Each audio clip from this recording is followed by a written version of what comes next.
Welcome to Henry channel. Is your Acer Nitro 5 laptop not turning on? Then stay tuned and I will show you a fix how to get your laptop to work again. Remove everything except for the charger plugged in and charging.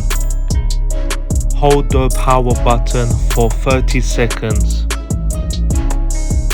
Now remove the charger while still pressing the power button for an extra 30 seconds. Then plug back the charger and your laptop should turn on. Solution 2. On the back of the laptop, locate a small pinhole. Insert a needle thread, sewing thread, into that hole. Hold it down for about 5 seconds, release it, and then press the power button and your laptop should turn on. Please comment below if this has worked. Can you please subscribe to the channel and press the notification button? Thank you.